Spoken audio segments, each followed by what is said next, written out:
Okay, our next speaker today is Mark Stubbs, and we're very honored to have him here from the UK Yen program. The UK Yen has been going on for more than 12 years, and lots of information has been reviewed and shared with growers. Mark Stubbs has been part of the Yen, and he's going to share with us what he has learned and some of the things that he has found that work on his farm through his involvement with the Yen program. I'd like to introduce Mark Stubbs. Thank you. Right, hello everybody. So yes, I'm Mark Stubbs. I'm a third generation farmer back in the UK. I'm aged 49 and my farm is in Louth, Lincolnshire. So on the UK map you can see where we are. We're in the middle somewhere on the east coast. So before I start, I hope everybody's got a pen and paper, and I apologise, I've done a lot of mine how we talk in England. I've tried to convert it to the US language and that. So before we start, if you'd all like to take a note that 1 metric ton, what I've got, equals 36.7 bushel.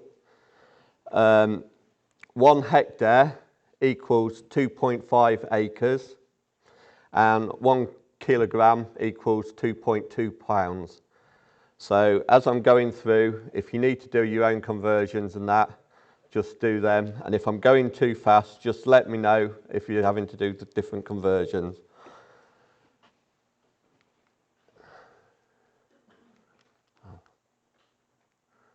Right, sorry, I'll get used to this. So how do I get to this? This is me finishing harvest in 2023. How do we get to this stage? So my journey will start on how I am now. So going back 20 years, my journey for the whole improvement of yields and that started from how my father did farming. He used to moldboard plough everything and then do cultivations and that, which was expensive.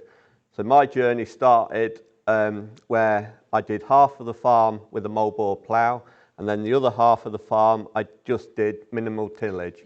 And just that change of cultivation alone increased our yield by half a tonne to the hectare, just by that. So that was the start of the journey. So what I'm doing now is, firstly, I will spread poultry manure on my, before I plant a wheat crop. So I'll do it at 5 tonnes per hectare, which is 2.27 tonnes per acre. And the reason I'm using poultry manure is because it's high in nitrogen and it has a lot of different trace elements. I have tried other manures. Any manure will work, so cattle, pig manure, and I find pig and poultry manure work really well together because pig manure is high in P and Ks, but unfortunately I'm unable to get hold of that, and I believe a lot of you guys find it difficult to get hold of manure, but any of you who can, just grab it. It can be expensive, so you do need to do your sums. So I find if I didn't use manure and did it out of a bag or a can, it would be cheaper doing it out of a bag or a can. But what the manure does to the soil health is absolutely phenomenal. So you do have to be careful. Don't just get manure because it's good. It's got to add up to make sure you make a profit, because at the end of the day, that's what we're all trying to do. We all want to survive for the next generation. So once I've done that, I then have a primary cultivation, which, so that's my main tractor, which is a versatile Delta Track from your neighbours in Canada. And the cultivator I'm using there is a disc cultivator with deep rooted, shallow ripping tines in between the two sets of discs, with a press on the back of it to compact the soil back down. Then sometimes I'll have to follow up with a secondary cultivation, which I haven't got a picture of. Basically, my second cultivation is a shallow disc cultivator, bit like what you'll probably be familiar with as a horse joker, something like that. But if I don't have to use that, I'll just then go straight in with my seed drill.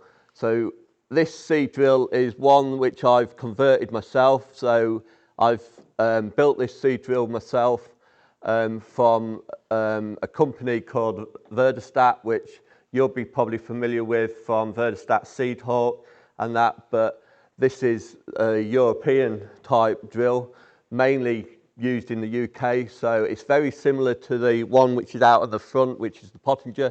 So we've got cultivating discs at the front. Then following that, I've got my seed coulters, which I use a spacing of 5 inches.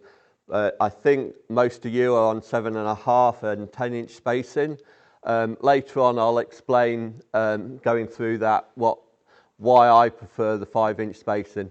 Then behind that, I have a set of tyres, which will then fill my slots in again and firm the seed down. If weather allows it, after that process, I'll then Cambridge roll, which is basically a roll with a bit like a press ring on it, just to consolidate the seed a little bit more. So then, once all them jobs are done, that's basically it. All I have to worry about from now till harvest is doing my spraying and my fertiliser spreading. So that's a sprayer which I use, which is at 36 metres, 120 foot booms, 4,000 litre tank, and that's what I'll use throughout the whole season. That's a UK built sprayer, which is a Bateman. So then, now it's harvest. So I mainly run New Holland for my harvest. So this was a bit of a photo shoot. So I have a New Holland combine, which is a twin rotary combine and a 30-foot header on that. And in my area, I'm one of the few who run chaser bins. Most will run a tractor and trailer like the one on the right. The reason I run the chaser bin is I'm big on soil health, and compaction is very important to me, and I find I get a lot less compaction from a chaser bin than I would do on that trailer on the right. So that trailer on the right would normally sit at the end of the field. The chaser bin would then run to that and empty into it, because although I've got flotation tyres on that trailer, it will still leave me a little bit of compaction. The reason it's just there is just for a quick photo shoot. So that's basically how I farm in that. And now we'll get onto the technical side, which I'm using my Yen report back in 2023, where I got the highest yield, which was 16.9, is that? Oh, I can't remember now. Yeah, over 16 tonnes per hectare, which if you do your own conversions, you'll be able to work that backwards. So the potential yield from a Yen report, they take all different aspects of solar radiation, water, and things like that, and they all group it all together to see how much my crop should have been able to do that year. And in that particular year, I actually achieved 97% of what my yield was. So the weather went in my favour. So that's a key factor. Weather is over 80% of yield. The other 20% is the farm factor, where you do your own little tweaks and that and try to do the best that you can to get the best yield you can in ideal conditions. But at the end of the day, if the weather isn't helping you, you can only get what the weather will allow you to get. Mark, that's 246 bushels per acre. Okay, thank you. Hey? We hit that regular here, right? Yeah. So one of the key factors there was the weather factor. I must admit, that is the key factor there. What's your rainfall? So I'll come into rainfall later. So I'll just save questions till the end and that. So take notes of these slides and that, and I can come back to any slide you want to talk about and go into more depth and everything. But I've just got to be careful on time. So this is how they do it, the benchmarking, what we call it. I'm not sure how you do it. So this scale on the right-hand side here is basically explaining what the benchmarking is. So the red line is what Yen classes the critical low area, which you need to be above. The bottom low of the line is the lowest yield in the Yen competition, and this line's the highest yield. This line here is my values and everything, and this is what the average of all the competitors was. We call it a competition. In my eyes, it isn't a competition. Yes, it's nice to come out with the top results and that, but I'm all about learning. I still want to learn things. I want to give my knowledge to my fellow farmers and that, so that we all can produce the best that we can. So one of the key factors for high yield is biomass above and that. If you've got a high biomass, you will get a high yield. And then we have the energy capture, which here it shows you just briefly on things how it is. So my energy capture, I think I'm going to have to put my glasses on, I do apologise.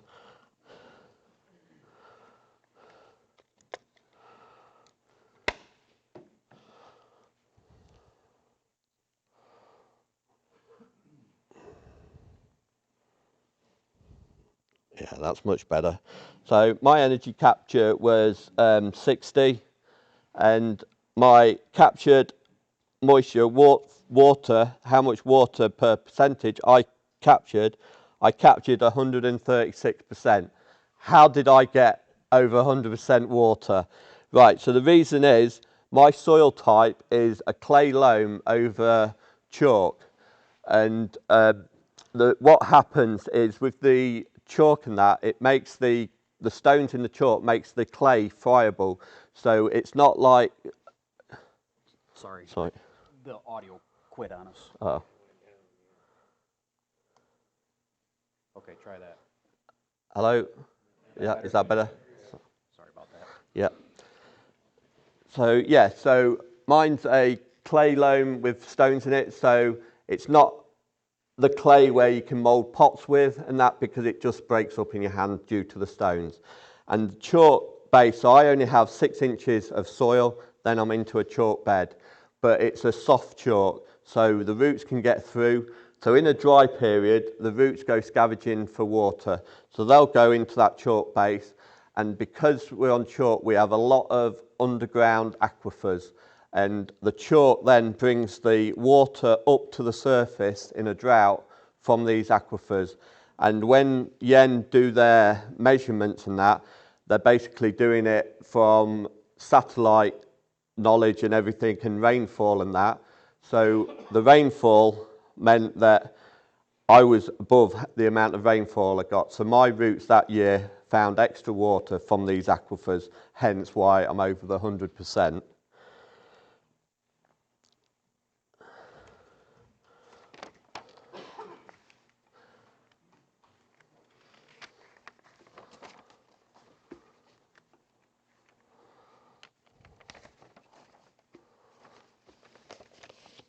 So then with Yen we do a soil analysis, which is important, but I'll go through some of the important things what I take from my soil analysis. So my soil analysis, organic matter on this is at 10.4 dried organic matter percentage. When I started my journey back in 15, 20 years ago, our farm organic matter was at 0 to 1%. So I've increased organic matter through the use of cover crops and manure, emphasising looking at your soil. My soil pH on this particular field was really good. It's 7.1, which is where I want to be, between 7 and 7.5. Overall on my farm, I'm at 8 pH, so I struggle to get my pH down without using sulphur, which we'll go into sulphur a bit later on, but a lot of the use of poultry manure is the high amount of sulphur to get my pH down. I believe a lot of you are probably between 5 and 7.5 pH soil types.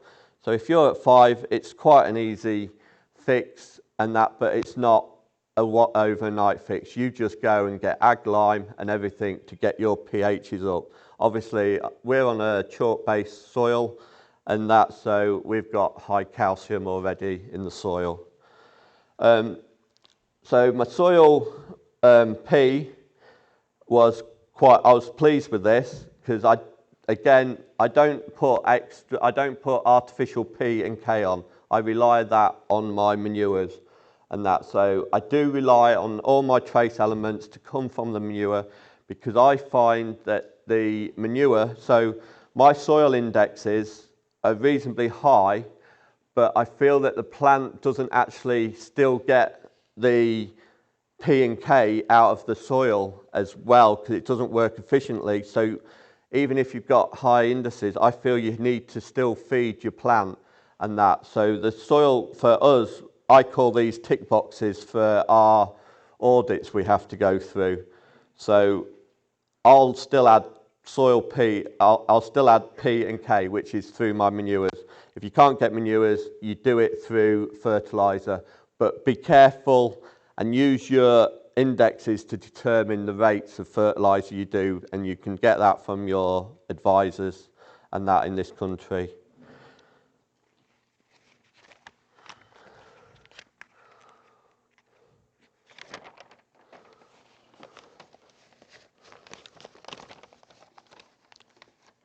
So we'll go now on to my husbandry and everything. So in the UK, our drilling period probably starts on September the 10th and will finish on probably middle of February, and that depending on seasons. So if you want to get a higher yield, they say in the UK plant early, which it goes the same for everywhere. I'm sure it's the same for you guys. But my sowing date was on the 11th of November. So I always aim to sow by the third week of, I start my sowing window from the third week of October and the middle of November. Reason being, in the UK we have a unique weed called blackgrass, which is so invasive to us, it'll reduce our yield by over 50%. And I have blackgrass all over my farm, so we have to manage it. So to manage it, we use the herbicides and everything, but drilling date is a key factor. So we found that for some reason, best germination period is the first and second week of October. We don't know why. We're all told we shouldn't farm on calendar dates and things like that, but sometimes in farming, it is a calendar date, irrespectively what weather patterns we've had. So I let the blackgrass germinate, and then I'll go in with glyphosate and destroy it, and then I'll have to use my herbicide. So where you see my herbicide program here, my 3 herbicides there are used mainly to get rid of the blackgrass and maybe a few broadleaf weeds. PGRs, this particular year I used only the 1 PGR. So when I use a PGR, I look to go relatively early so that the PGR is working for my rooting and for my straw strength. And if I can get them right, I'll not then need to go a bit later and do the shortening and that. It is varietal based, so I try to choose strong varieties and that. So I'm sure, so in the UK we have seed breeders booklet which gives you the breakdown of their disease risk and straw strength and various other things. I'm pretty sure that you'll probably have that in the US, do you? Am I correct? Yeah? No? Some? Okay, so yeah, so we have a very detailed book which will give us the full breakdown of every variety, and then you just go and choose the varieties what suits your farm. So the seeds I plant is 500 seeds per metre squared, which equate to 500,000 per hectare, which is roughly 5 million plants per hectare, which roughly is 2 million plants per hectare, what you guys do. So you can see I'm quite high. On average, we are between 300 and 400 seeds, which is roughly, I'm guessing, 1.2 to maybe 1.6 and that. But again, I've given you the conversion, so if I'm slightly wrong, I apologise. Insecticides, we the same have aphid trouble and that, but I only used one and I've been trying to cut out insecticides. So this year I'm not using insecticides because back in the UK we've got new environmental schemes which the government are paying us to do certain things, and one of them schemes is you get paid a certain amount per hectare not to use any insecticides, because it's a good incentive to get the beneficials, because although you're destroying the aphids, you're also destroying the beneficials. So we're trying to put back to it'll be your Liberals, which is our Green Party, their views and that. We're trying to give them the incentive to try and support the farming world. So then it's just got spends, which we haven't recorded our actual spends. So I've explained my herbicide application. So we come to my nitrogen application. So I do 3 nitrogen applications. I use a liquid fertilizer over a solid fertilizer because I've found that it gets into the plant better with our climate and everything. And it's a lot easier. I can just go with my sprayer and do it, and I feel it's more accurate and everything. So we'll do 3 equal splits of 250 litres per hectare, which equates to 70 kilos per hectare of actual nitrogen. With that product, I also use sulphur. So my nitrogen is a 22% N, 10% sulphur. I believe a lot of you guys are probably on 28% N, I think. So when you go a bit further down, you can see my sulphur here. So my sulphur amount I put on was 90, which, as you can see, the average in the UK, which this is always the average. So that's the average, and this is what most of the growers are doing in the UK. So they're a lot lower on sulphur. I find sulphur now, we've all cleaned up the atmosphere. It used to come from all the power stations and everything, putting it in the air, and then it used to come down with rainfall and everything. But now we've cleaned it up, so we're all short on sulphur. But I must admit, adding to that and trying to come back to how things are at the minute in Michigan with your snowfall, it's something I've never done, but it's something I've always considered doing, because I find when you have snowfall, if you have a deep cover of snowfall, not like we've got here at the minute, which is shallow and high frosting, if you get a deep level of snowfall, that snow has attracted a lot of micronutrients out of the atmosphere and has dropped it onto your soil. So when the thaw happens, it actually goes. And I've always considered actually taking a sample of the snow and doing a micronutrient test, so for sulfur and all of the other things. Just one quick simple test, and that be interested, you might find that it comes out 0, I don't know. But then you'll actually know when it melts, what goodness is it getting. But shallow snowfall, it isn't the same because the frost and that negates that quite a lot. I think it'd be more probably for more of you northern guys where you've probably got higher snowfall, I'm not sure.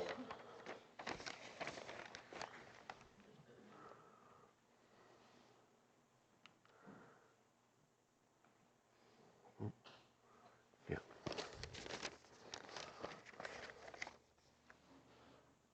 Yeah. So we go now looking at how the crops develop throughout my growing season. So my emergence date is the 25th of November. So I drilled on the 11th of November, and then 14 days later it was emerged. We had a warm November then. It was very mild, hence why. So the reason I was late was because we were having a wet October. The weather came right, and it warmed up in November, which it should have been like that in October. And I got it in, and then we had the 2-week emergence dates, which I personally find quite important because the seed's not sat dormant in cold soil. You want to plant your seed and get it away quickly to give them roots the start and give the very small cotyledons a head start and everything. What happens after that with the frost and that we'll go into later. So we did that. So I didn't actually record the flowering or the senescence, but I do know the senescence of mine was round about the 25th of July. I can't remember when the flowering was. So my harvest date there is relatively early compared to my late drilling date. So I was expecting to harvest that crop around about the 20th of August. But we had quite a warm spell throughout July and August that year, and actually May and June was quite good as well. So the crop was always filling all the time. So what I did, I went on the 5th of August to see if my crop was ready. So what Eric was saying earlier, it's important to sort of have a bit of knowledge, and I think one of the questions was, how do you know when the crop is right? So I went on the 5th of August, my crop was 18%. Back in the UK, we would harvest at 18% quite happily and dry it down. I didn't, because when I actually went to the grain, it was 18%. I squeezed the grain and it was still milky and that. So I knew it wasn't right because it was still milky. It still had time to put in energy and set properly. I then went a few days later on the 9th of August and found that my crop was at 14%. It was solid and everything. So I knew then I had a window then to go in with my harvest. So I went in straight away that same day, harvested my crop. That's helped my yield. So my test weight was, we measured test weight in kilograms per hectolitre. You are pounds per... Your test weight was 63 to 64. Yeah, so my test weight translated into your language is 64, yeah, 3 to 64. So I had an excellent test weight, and that would have also meant some of my Hagbergs would have been higher, but I'll explain later why I didn't have a great Hagberg. My crop height was a little bit below. The variety I grew is known to be, it's called Skyscraper, is my variety. They call it that because it's supposed to be a really tall variety. A lot of concerns was that it falls over. I've never ever had it fall over, so that was always a myth. But my crop height was quite low compared to others, and I only used one growth regulator, so we're not 100% sure why that was. We think that a lot of it was that how the weather was, it meant that all the energy was put into the seed and not into the stem growing upwards. Hence, like, it was quite a dryish year for us that year. So here it just tells you about the water availability and capture and things like that. So yeah, you can see that compared to other people, I had good water holding capacity. My rainfall was probably the lowest out of everybody in Yen, hence why I had good rooting and things went in my favour, but my roots were still able to find the water. It says that I didn't have a great amount of water available, but yes, I did, because the estimated use of water shows that I'm well over the percentage marks.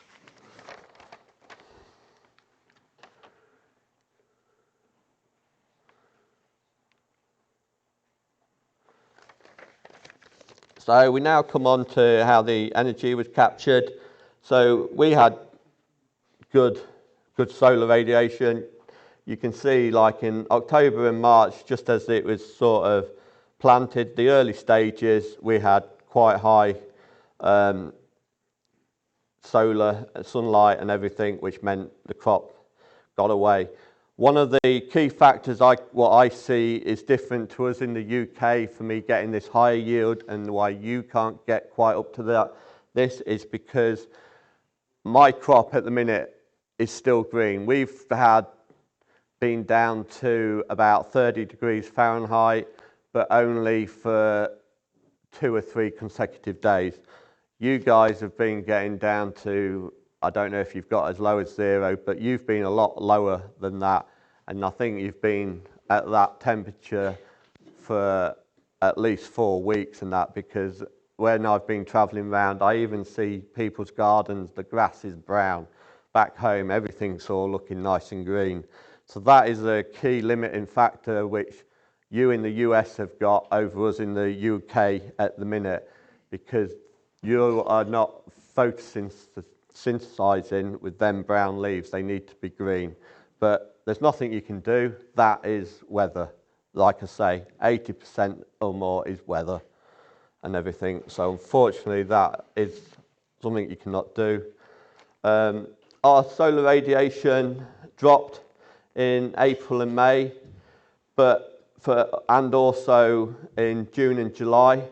But for me, that's a good thing, because where I am, we're in a unique microclimate, and them months, as long as I don't get above 75 degrees Fahrenheit, my head, the grain, will always be filling. If you get 80 degrees plus, which I know you guys do, again, this is another limiting factor what you've got over me, is you're 80 plus, and when you get to that, your grain set happens too quickly. So my grain set is happening slow, so my wheat grain is growing and growing as it's setting still. It's still filling up with energy in the starch and everything, whereas yours will be setting a lot quicker, hence why you have the smaller grains, why your falling number is 10 points less than what mine is. They are all the key factors. Again, weather, I cannot emphasize that enough, and there's nothing you can do, unfortunately.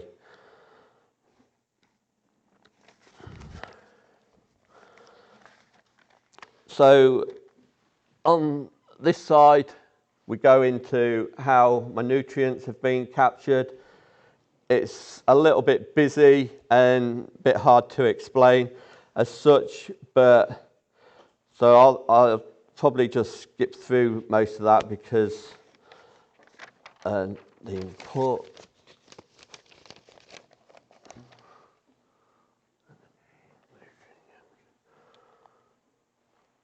So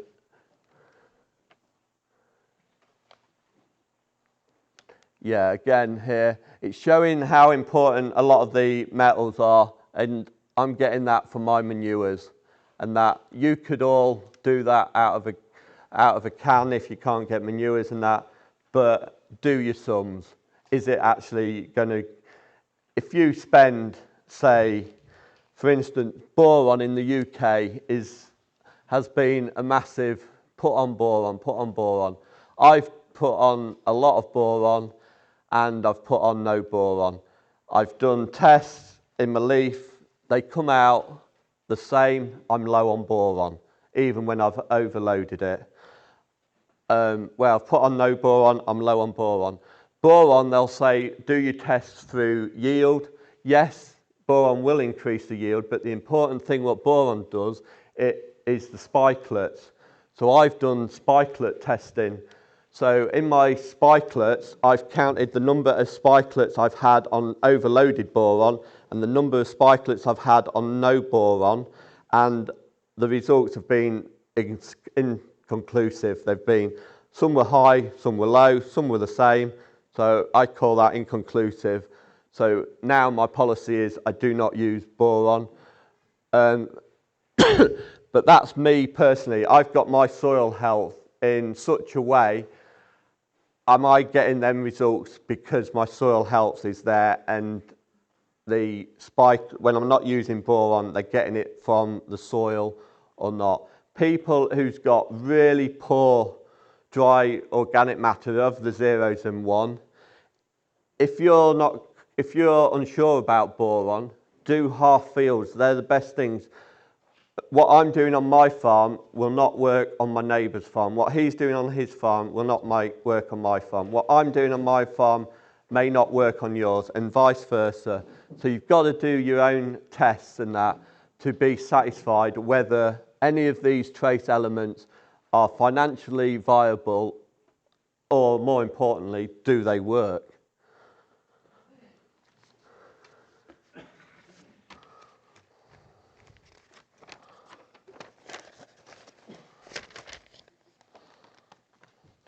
So this one I find very important, my yield analysis. So we'll test our grain at the end of harvest. Unfortunately, this method cannot influence what you've done in your growing season, but it can influence what you do the following year. So it's always a little process every year. You cannot get from being poor yielding to being the best yielding overnight. Unfortunately, it's a steady journey you have to go on and learn a lot from others. So again, you can see my biomass was really high. Unfortunately, I didn't do a slide which shows that. I had it, took the photo, but I never put it on a slide. It basically shows an overhead photo of all my heads, and you cannot see any brown at all. All you see is a flag leaf, which is then covered by ears, massive number of ears. My harvest index, and that was a little bit higher than the others. At the side of all of these, there's some notes, but some of these are actually contradictive of what I actually did. The advice they've given is a little bit contradictive. So yes, there you can see my grain yield, how high that was. My grain yield potential would have only been half a tonne to the hectare more. And my percentage, I was nearly at 100%. So Mark, just for context, your above ground biomass there, that 24.8 is 22,000 pounds of biomass. Our high yield guys that we have in our yen are getting 17,000. So you're you're almost 20% higher in biomass than the high yield guys we have in our yen that are getting 170 bushel yield. And your yield was 246 or 42 or whatever we said earlier. Yep. So that high biomass is very important, and it's also true here. Yeah, it is very important. So when I'm choosing varieties, I am actually looking at, but you've got to be careful with high biomass and that. How people will think, how do I get high biomass? I know, I'll put more seeds down. that can be negative. You could end up with that crop flat on the floor, so then you've wasted all your hard effort just straight away. So it is a balance of choosing varieties, and maybe something going future to you farmers is to try and maybe get the seed breeders and that to collaborate together to do these booklets and that to help you, and that to try to see the differences between varieties and that, because that is I find that a huge tool. So again, going forwards, my spikelets per ear were about 21, which is quite usual. Sometimes I can get up to 25 and that, but usually I'm always over 20. If I drop down to 18, I know straight away. So if I've gone out to my field and looked at it and I'm only at 18, I know that that crop's not going to give me a big yield at all. So grains per ear, again, because of my spikelets not being sort of average, my grains per ear were quite average.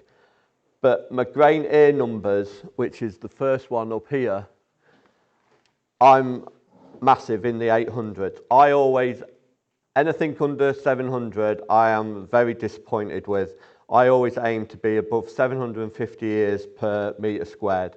So going back to how I determine my seed rate and everything,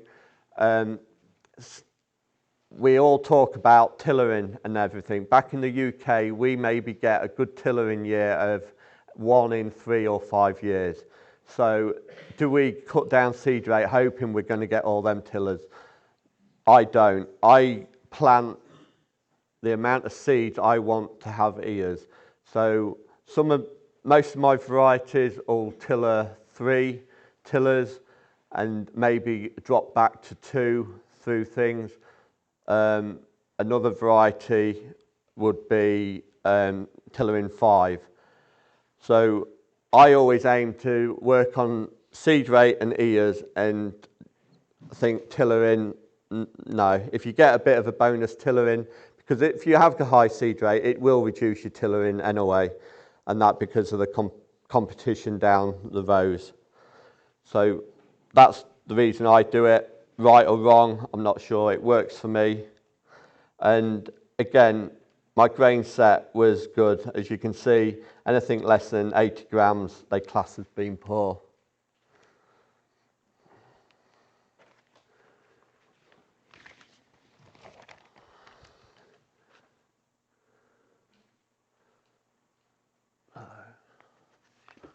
That's yeah.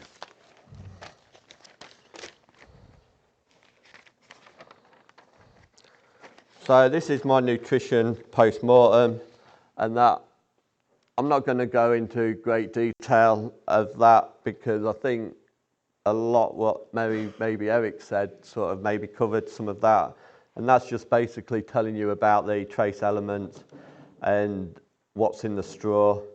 This is just explaining maybe something that Eric was talking about, how the falling number works and everything, and that's the grain, and the endosperm is where you're getting your starch setting, and which is giving you the Hagberg numbers. So let's go to how did my crop. So again, I've done grain analysis. So my nitrogen uptake, and that here shows that my plant took up 304 kilos per hectare. I only actually put 210 kilos of nitrogen on that crop. So where's it found the rest? It's found the rest out of the soil health and everything that's been working in. Some of the previous nitrogen carryover, and that has been there. But because the soil's healthy, it's kept hold of that, and it's been able to be used the following year. It's down to, again, crop rotation and things like that. So my wheat crop followed oilseed rape crop, which is canola, which gave us the better ones. If you've growing beans and that, you're getting the nitrogen nodule fixation. So again, that's going to be left in the soil, which will be taken up by your crop and added to whatever fertilizer you put on. So we have 1,000 grain weight at 15% moisture. My Pacific weight, which is your test weight, you can see there mine was at 78 kilos per hectare, which we said was about 66 on yours. I had a good big bold grain with my grain weight. I've got a low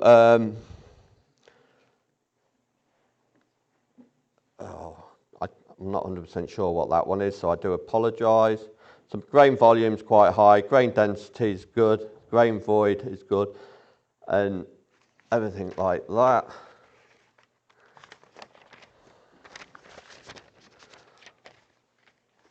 So now I'll just come towards the summary of what my report says. So on my report, the key thing I picked up on, not 100% sure if it says it here. Yes, so my key thing I picked up here is my nitrogen to sulfur ratio of 18. Right? It says ratios greater than 17 indicate the crop is probably suffered from sulfur deficiency. As you saw earlier, I put more sulfur on than most of the growers and everything. And it's still saying that I'm deficient in sulfur. That could be a little bit of dilution due to the high yield and things, but I feel if I go much more with sulfur, I'm maybe going to get a yield deficit. So it also shows how much sulfur is important. For me, I put sulfur on with every nitrogen application because I find that the plant takes up utilises the nitrogen better. Years ago, I used to use a granulated form where I would have put 180 kilos of sulfur on per hectare, and I would have done that in my first dressing, and I didn't get the yields because basically that sulfur was used early and then just diluted away. I've been able to halve my sulfur amount and make it more efficient by putting it on at the time you need to put it on, which is with each dose of nitrogen. That is my personal view. Whether it works in the US or not, I'm not 100% sure. So just to conclude and everything, I would just like to say thank you to everybody who's in Yen and that. So that's a bit of a disclaimer thing, just to say thank you to everyone and me using the thing. So I would now like to sort of conclude that and now open the room up for the last 10 minutes of questions, please. Sorry? Do you always bale straw? Yes, so I always bale my straw. A lot of farmers don't. The reason I do that is because of carbon breakdown. So I remove the straw, but I do leave a fairly high stubble, but I make sure that I've only sort of left one node, because if you leave straw on the ground and it isn't chopped properly and you leave two nodes there, it will not break down between them two nodes. It'll just come, hit them nodes, and that'll stay. And I also find if I leave the straw, I get a sour layer. So my soil is a nice sponge there, then it hits the straw, and basically it just stays at that straw and it just keeps it wet. It doesn't filter through. And that it's like if you've got your sponge in your bath and you sort of have your sponge at the bottom and say that you push on it, put your leg on, sit on it, it just squirts a lot of water back up at you. And that the straw layer does exactly the same as that in the soil. Other questions? Right here. So, going way back to the beginning, and maybe you said it and I didn't hear it, but so like what kind of soil type are you working with on your land? Right, so my land is a clay soil, 6 inches. So I've got two farms. I've got one farm which is a very heavy clay, which has got probably 12 inches of good topsoil clay.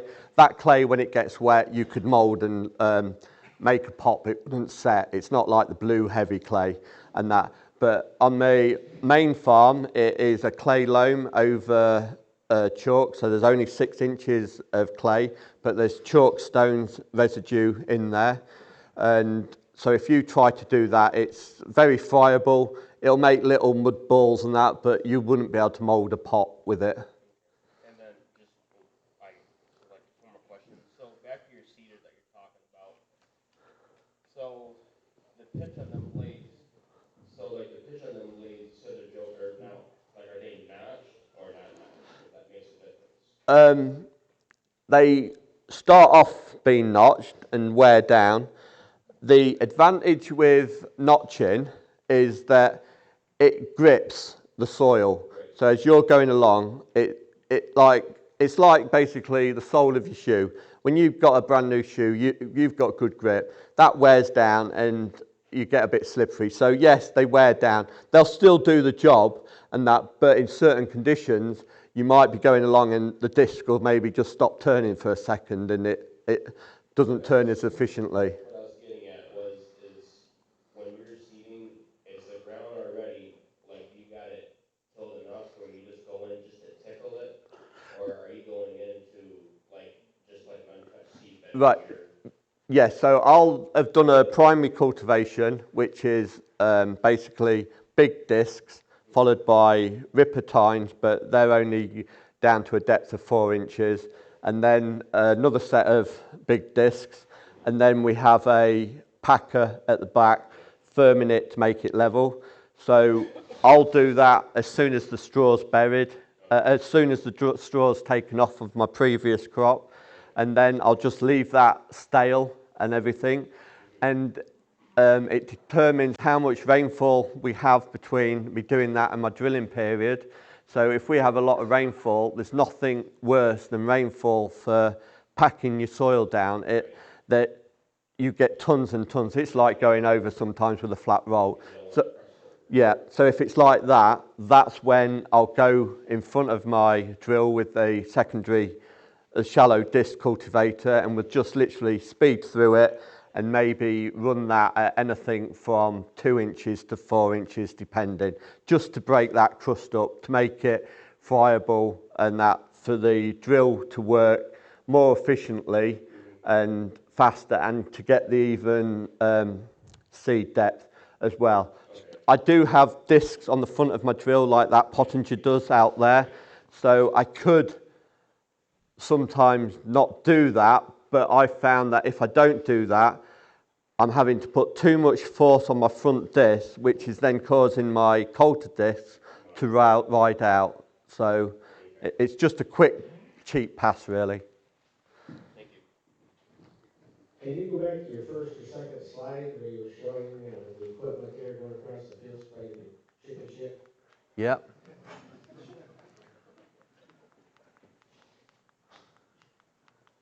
That one? Yes.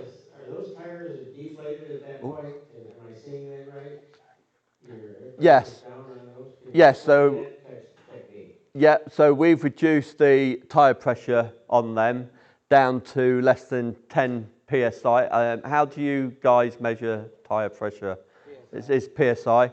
So I'm at less than 10 psi with that, maybe as low as 5 psi, and that is to make the tire go flat. So that tire size is a 520? No, it's the next one up from 520. Yeah, that's the one, 710. It's not. Ideally, I would like to have put 900s on, but for travelling down our roads, we've got stricter rules, and it would have been too wide. So that's travelling at 710s, but by deflating that, I'm giving it nearly the same pattern as a 900 would, and that on the bottom, and that by running it at the lower PSI. What do you do when you go out on the road at 35 mile an hour? Right, so on the road and that, depending how far we're travelling, we would then reinflate them. And that on that spreader, I don't actually have the automatic deflate, inflate, but I've got air on that tractor, So I'd just plug in an airline if I'm having to travel and re-inflate them tyres to go on the road. Question over here. Yes? What's your crop rotation? So my crop rotation has been oilseed rape, stroke canola, what you would call it, winter wheat, and then spring barley. But now I've changed my crop rotation. So if any of you are coming in June to visit my farm, it'll be a completely different crop rotation because my oilseed rape canola, we have a pest called cabbage stem flea beetle, and it last year was so aggressive and invasive, it wiped out over 50% of my oilseed rape, which I had to re-drill and put in winter wheat or a spring barley crop. And also the market price of it has dropped so low, even if I grow the big yields of it, which I always used to, I still cannot make the sums stack up right. So the government in the UK are big on environment at the minute. They don't want us to grow food, they just want us to give the London city people a big playground and that. So, so we get paid now, it's a scheme called SFI, and I'm growing a legume fallow in place of my oilseed rape because they're paying me so much per hectare to actually grow that. The only cost to me is the sowing of the seed and the seed itself. I could put that in for 3 years, but I'm doing it on a 1-year rotation. So my legume fallow is consisting of a very low rate of pea and bean, which I'll spin on with a fertilizer spreader. Just spin that on, and then I'll go in with then afterwards with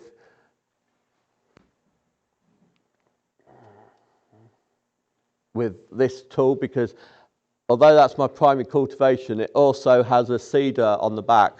So for small seeds and that, I'm able to sprinkle behind the packer at the back and just sprinkle them on the surface.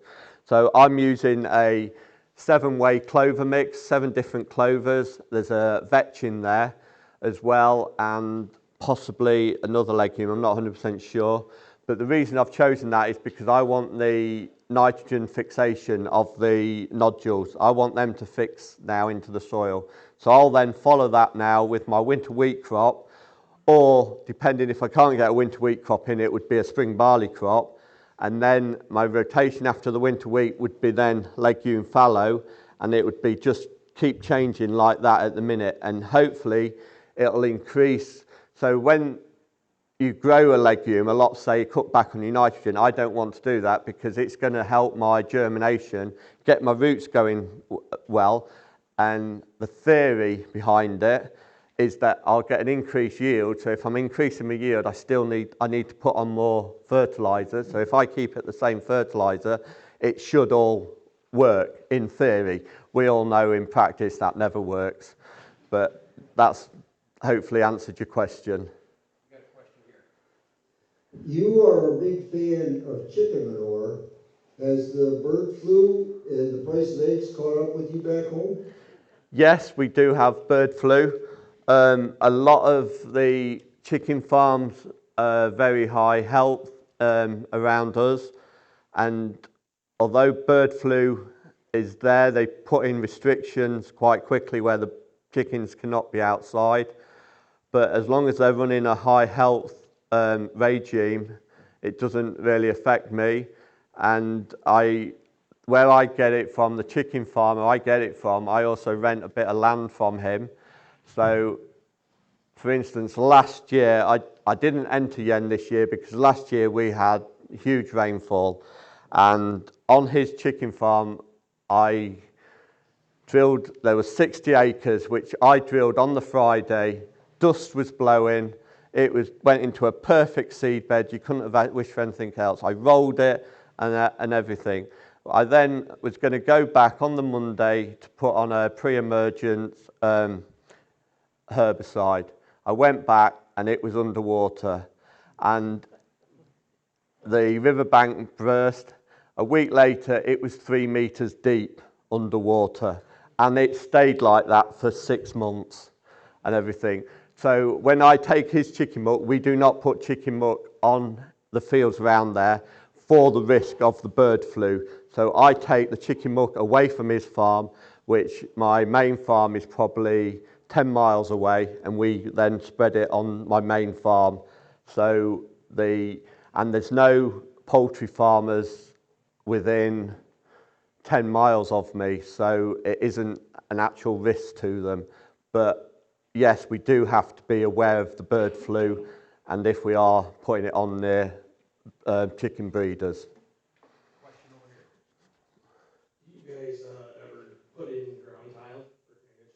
Yes, so back in the 1960s, we was all given grants and everything. So I call it my marsh farm because it's only 2 miles from the North Sea, and them farms, that's a very heavy clay farm, all of them farms used to be very wet. So to bring them into agriculture in the 60s, there was grants and that. So everybody drained their land under drainage grants and everything. Then probably that disappeared a little bit through the 90s and that because the weather was a bit more consistent. But now, since probably the start of the century, the 2000s, we've seen all these major weather impacts and that. So a lot of the land is getting wet again. So land drainage is getting quite popular again on wet areas, but we have to fund that now ourselves. And the spacing wise, which I think is important, we go at a spacing of about 10 meters per tile.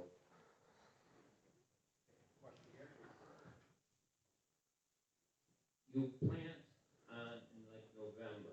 How much of a window prior to that do you have to work with preparation?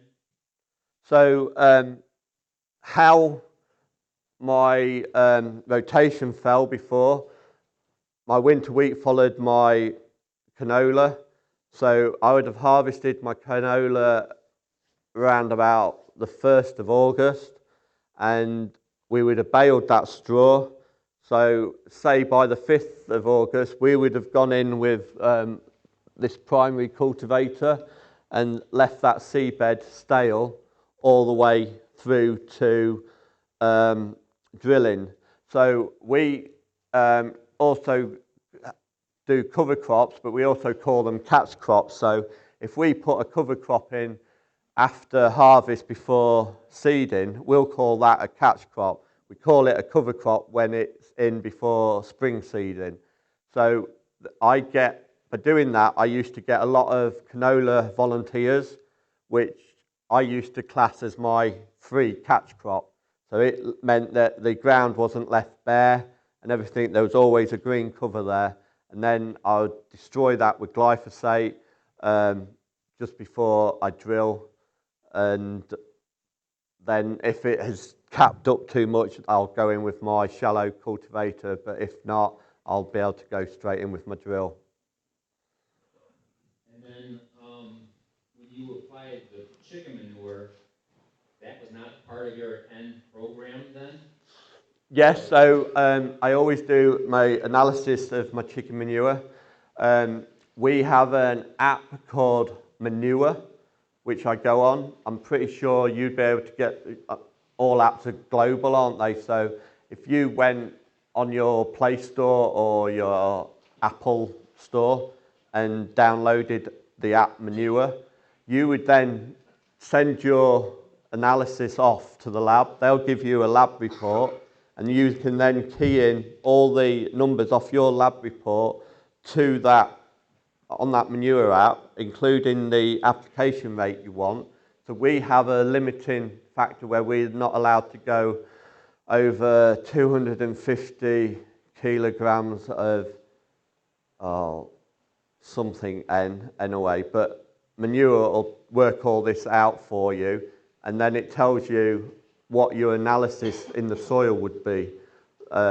It'll do all the calculation for you. So my soil analysis of N after the manure would roughly be about 10 to 20 kilograms of N per hectare in the soil, which is actually additional to my artificial fertiliser. So when I've done this report, we haven't actually put that calculation in because it was an oversight. It should have been put in there. So my true N calculation should be 220, not 210.